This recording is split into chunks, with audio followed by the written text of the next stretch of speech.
Waalaikumsalam. Yang ingin saya tanyakan yaitu perkara fikih, Ustaz. Jadi ada kasus di Bandar Lampung itu perkara sholat jamaah. Jadi kita pernah mau ada sosialisasi, tetapi ditolak sama masjid dikarenakan pernah ada salah satu mungkin ketuanya ataupun orang di sana melihat kita biasa sosialisasi, terkadang kita yang jauh kan udah menjamak, ketika azan kok orangnya pada santai-santai aja, duduk-duduk aja, ada yang sholat ada yang enggak. Kemudian yang kedua, ada juga di tempat saya itu perkara apa ya, jaraknya mungkin dekat dari sini ke Alfamart itu, Alfamart dekat Bronjong itu, tetapi karena ada taklim dia udah jamak di sholatnya. Nah jadi yang saya pertanyakan, syaratnya tentang bisa dikatakan menjamak sholat itu seperti apa?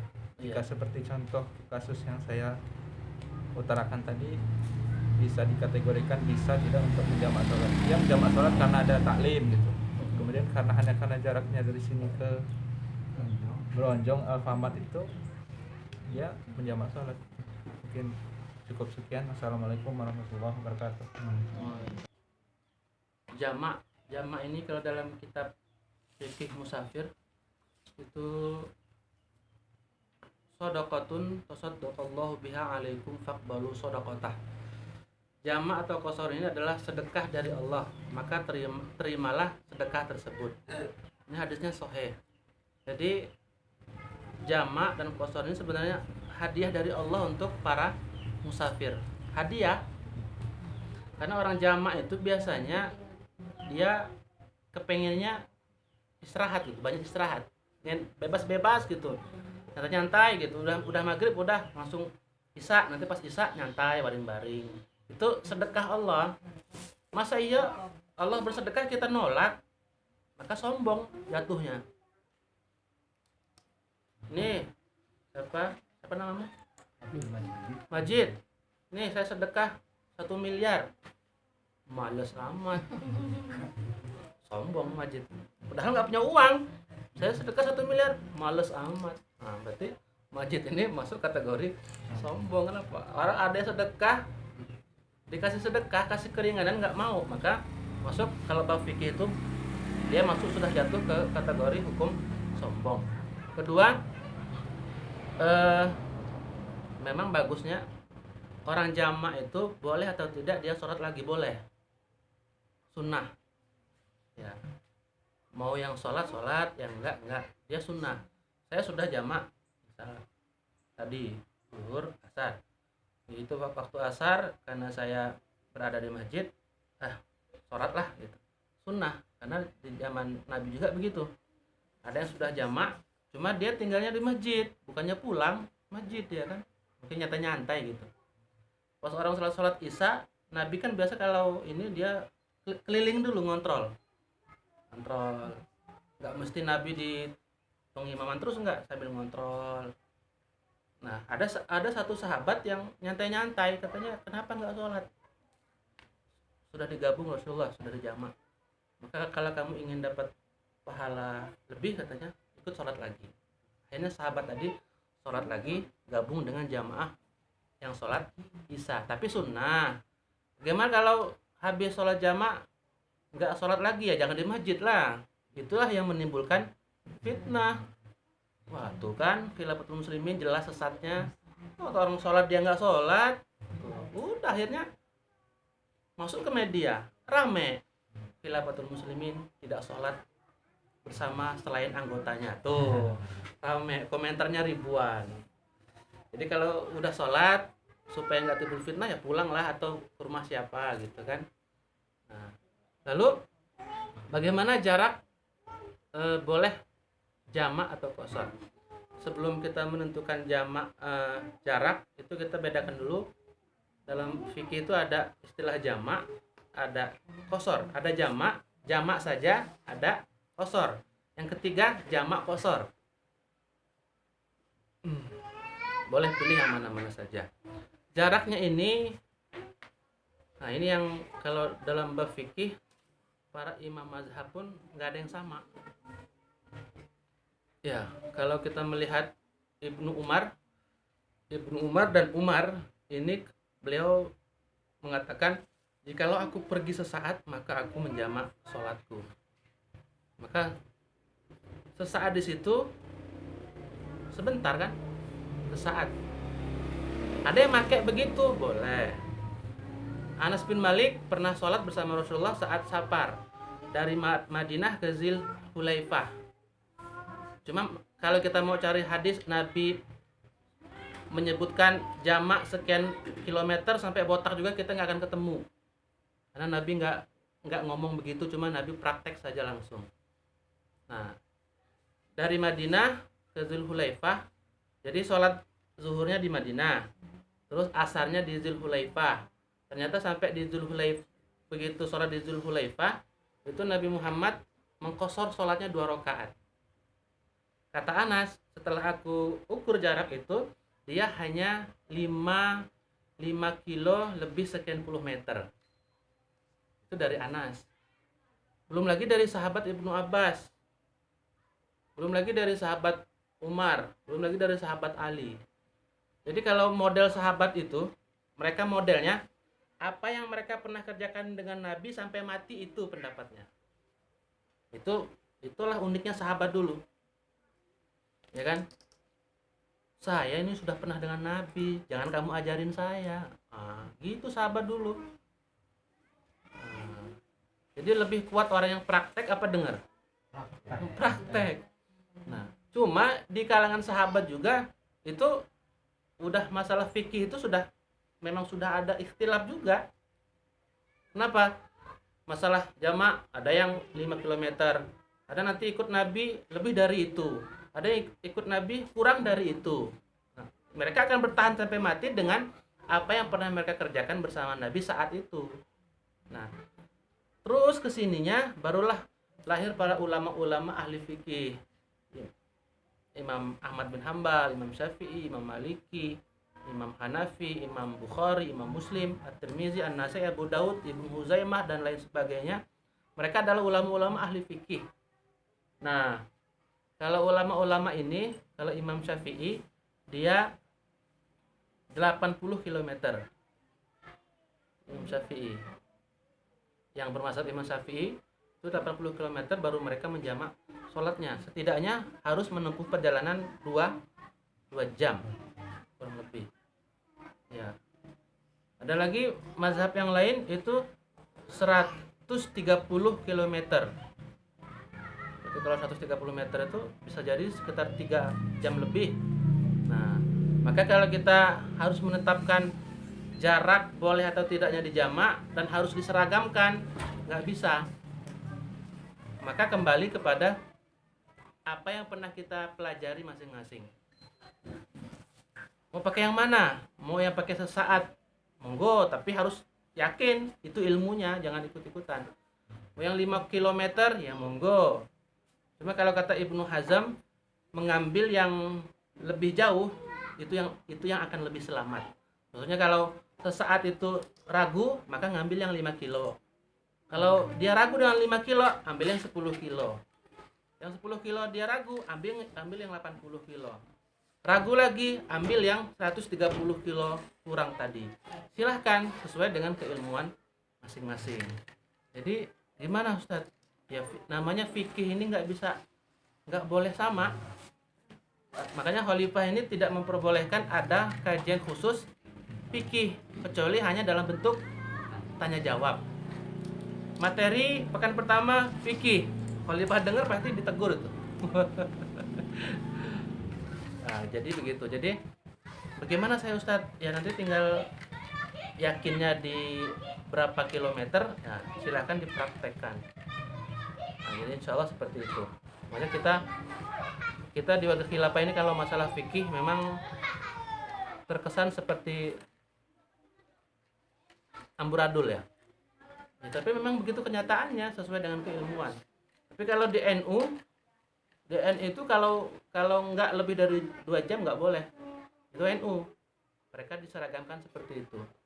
Belum lagi nanti yang pendapat Imam Ahmad pendapat Maliki lebih lagi dari itu, diseragamkan. Kalau kita ini mau pakai mazhab siapa saja, pendapat mana saja, yang penting kita pernah baca hadisnya, syukur-syukur kita hafal hadisnya, udah kerjain. Karena nanti di padang mahsyar kita tidak akan ditanya tentang amalan orang lain. Kamu jamak 5 kilo, kamu ikut siapa? Ikut Nabi, ya selamat. Tapi kamu jamak 5 kilo, ikut siapa? Ikut-ikutan. Nah, repot ya nanti di padang mahsyar. Nah, insya Allah seperti itu. Andaikan kita mau pergi ke masjid, sedangkan wudhunya kita di rumah, apakah kita sholat wudhunya di rumah atau di masjid? Ya. Saja. Bisa di rumah, bisa di masjid. Cuma kalau mau sekaligus boleh di masjid. Jadi habis sholat dulu tahiyatul masjid, setelah itu baru sholat sunnah 2 rakaat wudhu. Bagi yang pakai itu, bagi yang pakai sholat wudhu. Kalau yang nggak pakai berarti sholat saja 2 rakaat sebelum duduk. Istilah tahiyatul masjid itu juga nggak ditemui di zaman Nabi, nggak ada. Di zaman sahabat pun nggak ditemui ada istilah sholat tahiyatul masjid, nggak ada. Kapan? Di masa para ulama-ulama setelah para sahabat. Makanya istilah itu terkadang dipakai oleh orang-orang yang belajar tapi nggak berguru. Ada di kampung kami itu dia anti sholat tahiyatul masjid. Sempat saya nanya, Abu Diva nanya ke beliau, masjid kok dihormati katanya. Wah, ini memang repot nih. Udah, kita diam aja lah. Memang model orang ini dia belajar tanpa guru, baca tafsir sendiri, dia itu ngajarin orang. Makanya begitu orang yang diajarin dia banyak yang nggak nyambung. Kita ngomong ke beberapa muridnya nggak nyambung. Kenapa? Memang dari dasar gurunya nggak belajar.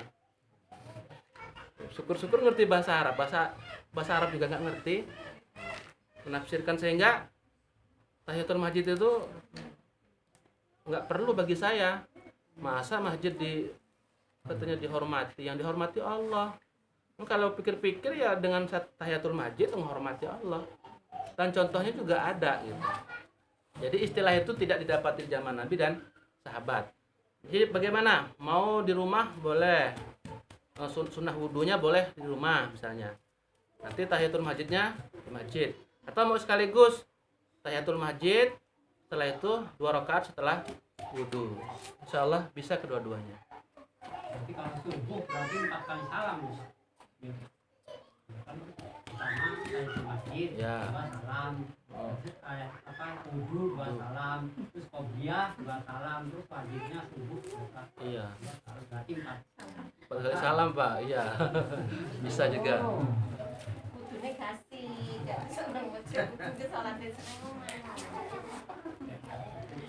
cukup menyambung masalah sholat jamaah.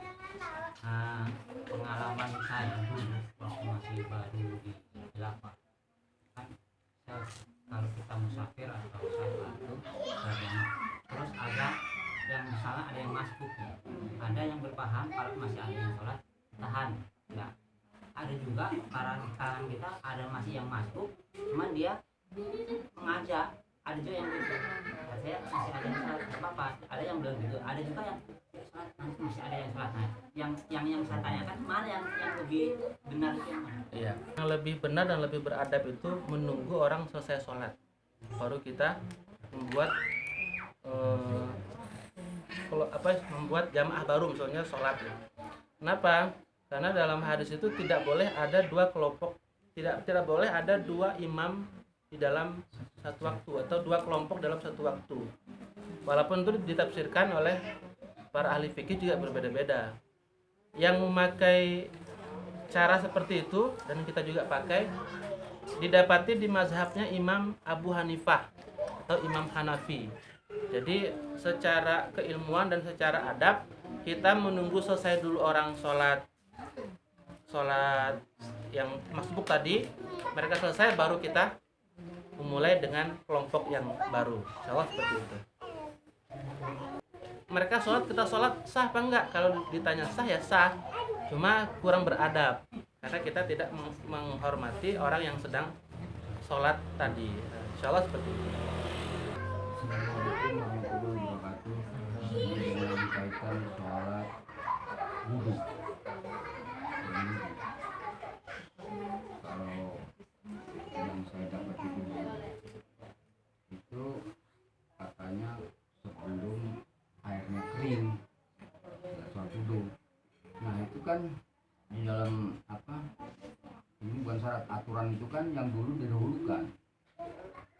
Kalau saya melaksanakannya kalau di rumah ngambil begitu di rumah karena sebelumnya tes sebelum kering gitu kan. Saja. Bagaimana tuh? Yang baik yang mana tuh? Yang lebih baik itu. Maka kalau nanti kita membaca hadis, dalam hadis itu ada kalimat, ada huruf fa, ya. Tadi Quran tadi hadis ada huruf fa, itu maksudnya disegerakan. Nah, disegerakan. Maka sholat sunnah wudhu ini dia lebih utamanya disegerakan, ya, disegerakan sebelum air wudhunya kering. Nah, cuma kalau seandainya saya kepingin kayak Pak Tikno, saya kepinginnya langsunglah di masjid, boleh juga walaupun sudah agak kering. Cuma kepingin sholat sunnah wudhu di masjid boleh juga. Cuma lebih afdolnya itu saat begitu selesai berwudhu langsung 2 rakaat setelah wudhu. Kedua-duanya boleh. Cuma kita kalau ada yang lebih utama maka kita utamakan yang utama. Insya Allah seperti itu. Ini dalam sholatnya, misalkan setelah kita baca surah Al-Fatihah kita membaca surah lain. Misalnya kita habis membaca surah misalnya Al-Ikhlas gitu. Nah, surah Al-Ikhlas itu sudah selesai, apakah kita boleh membaca surah lain lagi apa gimana? Ustaz? Apa sudah kita mandakan situ aja, baru kita ruku, apa boleh ditambah lagi dengan surah lain apa gimana? Iya. Kalau suratnya Al-Ikhlas enak juga, tapi kalau suratnya Al-Baqarah Ya, itu percobaan aja. 3 jam baru ruku. Jadi boleh. Jadi dalam Al-Qur'an itu faqra'u ma tayassaru minal Qur'an. Maka bacalah apa-apa yang mudah untukmu yang kamu dapati dari Al-Qur'an. Maksudnya habis Al-Ikhlas tambah Al-Falaq. Habis Al-Falaq tambah An-Nas. Habis An-Nas tambah Al-Lahab. Habis Al-Lahab An-Nasr. An-Nasr Al-Kafirun boleh. Boleh ya. Karena Rasulullah itu mau tahu tahajudnya Rasulullah? Ya. Tahajudnya Rasulullah itu Al-Baqarah, Al-Imran, An-Nisa, Al-Maidah, Al-Imran. Itu tahajudnya Rasulullah. Itu kalau dihitung Al-An'am ya, Al-Maidah, Al-An'am itu dihitung-hitung paling sedikitnya Rasulullah itu kalau salat tahajud hampir 10 juz. Ya, hampir 10 juz. Itu artinya apa? Habis satu surat boleh disambung ke surat yang lain. Boleh.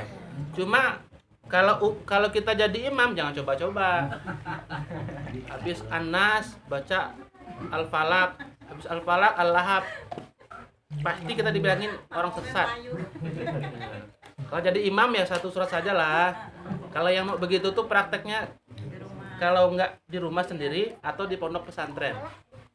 Kalau pondok pesantren itu biasanya kalau sholat tahajud 1 juz. Berarti kalau di pondok tahfiz itu sholat tahajud wajib 1 juz. Ya, kalau jadi imam jangan coba-coba, nggak bagus. Walaupun boleh. Ya. Insya Allah seperti itu. Perkara bid'ah ini apa namanya, cirinya seperti apa begitu aja? Tuntunannya apa, sunnah, bid'ah, bener tah ada yang hasanah? Karena kan ada orang itu sebagian, bahkan sebagian besar kalangan kita, bilang aja kita lah, kita kan hidup dalam masyarakat, ada bid'ah hasanah, ada bid'ah, padahal bid'ah ya tetap bid'ah kalau saya gitu. Katanya bener nggak ada bid'ah hasanah? Iya. Coba. Man ahdatsa fi amrina hadza ma laysa minhu fahuwa raddun. Man amila amalan laysa alaihi amruna fahuwa raddun. Atau Muqaddimah itu yang sering dibaca oleh Nabi, fa inna asdaqal hadits kitabullah. Terus fa inna kulla bid'atin dhalalah wa kulla dhalalatin finnar. Terus yang lain. Nah, ini pecah lagi. Maka kalaupun ada bid'ah hasanah, itu yang mengatakan tuh bukan kalangan sembarangan, harus ulama yang bergelar mufti. Ya. Harus ulama yang bergelar mufti. Mufti itu apa? Pemberi fatwa. Kita kalau sekarang ini ulama besar, itu dia cocok ngomong, ada misalnya ada bid'ah hasanah, ada bid'ah dolalah. Sebab kalau pembahasan ini dia agak panjang sih ya. Cuma kalau kita melihat Rasulullah itu pernah 3 hari mengimami sholat tarawih. Malam keempat Rasulullah nggak timbul lagi, terus sampai Rasulullah meninggal, disambung oleh Khalifah Abu Bakar. Begitu Umar. Nah, Umar ini dia berpikir lain ternyata. Dikumpulkan semua sahabat, mulai malam ini sholat tarawih berjamaah. Maka kata Umar bin Khattab, hadhihi bid'atun hasanah. Nah, ini adalah bid'ah yang baik. Tetapi itu sekelas Umar bin Khattab. Kenapa? Karena dia seorang ulil amri, seorang pemimpin, seorang yang memang dia pantas untuk mengeluarkan sebuah ijtihad atau pendapat. Kata Rasulullah, hadis tidak boleh dituliskan, ya. Kalau kita cari itu, kalau di masa Rasulullah hadis nggak boleh ditulis, yang boleh ditulis hanya wahyu Al-Quran saja. Nah, tapi begitu wafat Rasulullah, sahabat sudah mulai berpikir, ini kalau hadis nggak dituliskan, ini bagaimana ini? Al-Quran juga berantakan, bagaimana caranya? Maka ijtihad Utsman bin Affan yang waktu itu sempurna oleh beliau, maka semua Quran, semua mushaf dikumpulkan sehingga menjadi Quran yang seperti yang kita pegang hari ini, 30 juz, satu mushaf saja, satu bundel gitu ya. Nah, ini ternyata apa yang tidak dikerjakan Nabi, sahabat mengambil ijtihad, tetapi untuk kemaslahatan umat. Mu'az bin Jabal saat ingin diutus ke Yaman ditanya, hai Mu'az, dengan apa engkau akan menetapkan hukum? Dengan Quran ya Nabi. Kalau tidak ada dalam Al-Quran, dengan sunnahmu ya Nabi. Tapi kalau engkau tidak menemukan dalam Quran, tidak menemukan dalam hadis, bagaimana? Aku akan berijtihad selama tidak bertentangan dengan Al-Quran dan sunnahmu. Kata Nabi, monggo, terapkan itu. Jadi memang ada yang berpendapat bid'ah itu pokoknya fa inna kulla bid'atin dolalah, semua bid'ah itu sesat. Ada juga yang berpendapat bid'ah itu 2, bid'ah hasanah, bid'ah dolalah. Kita lihat seperti apa dulu bid'ahnya. Jadi ini bagaimana? Ya dikembalikan ke keilmuan kita masing-masing.